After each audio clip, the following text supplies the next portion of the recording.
সমস্যা আমরা দোয়ান দিছি, এরা উড়িয়া দিছে। লোকেরা আমরা ব্যবসা করতে হবে না, জিনিসটা আমার লাভ করতে হবে না।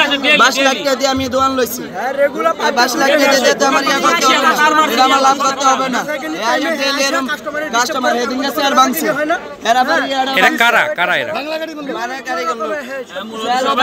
আমি বলি আমার সামনে হয়েছে ঘটনা। জি জি জি, আমাদের সাদেক ভাই যখন হাসিনার বিরুদ্ধে যখন কথা বলছে, সাথে সাথে বেজর থেকে 2 জন সিনিয়র পার্সন মানুষ ওটা আমাদের সাদেক ভাইয়ের উপর ধমকি দিয়ে ডাক দিচ্ছে। এটা কেন হবে? এই তো নিশ্চয়ই হাসিনার দালাল। আমি 100% গ্যারান্টি দিয়ে বলবো হাসিনার দালাল। আজকে কি আমরা এগুলো পাওয়ার কাজ এগুলো দেখার জন্য কি এগুলো করছে? আপনারা কি বাংলা একাডেমির কাছে কোনো অভিযোগ দিয়েছেন?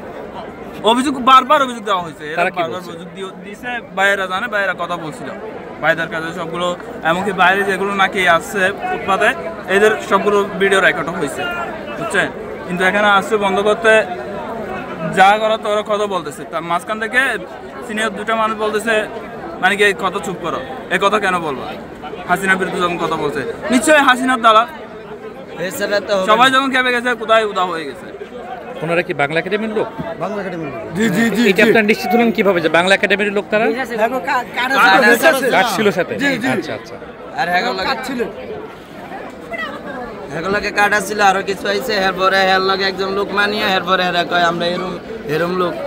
পরে এদিনকার পিটাইতাম গেছে। এদিনকার আরেকদিন আইসা এখানে আমাদের ওই যে তিরিজের গোল যে মাল্টিপ্লাক গুলো আছে, মাল্টিপ্লাক গুলো নিজের পায়ে এমনি পারে ভাঙিয়ে লাইছে। ভাঙিয়ে লাইছে পাড়ায় 4-5টা চেয়ার ভাঙিয়ে হয়েছে আমাদের। এর আবার গ্যাসের লাতের বুঝন যায়, গ্যাস কেন লাতে চেয়ার ভাঙিয়ে লাইছে। নিচে আইসা পাড়ায় ভাঙছে। 22 লাখ টাকা দোয়ান বাড়া। 22 লাখ টাকা কি একজনের নাকি সবগুলো মিলে? না, খালি একটা দোকানের 22 লাখ টাকা। একটা দোকানের ভাড়া। আচ্ছা, ওটা হলো 23 লাখ টাকা, এটা হলো 22 লাখ টাকা, এর হলো 7.5 লাখ টাকা।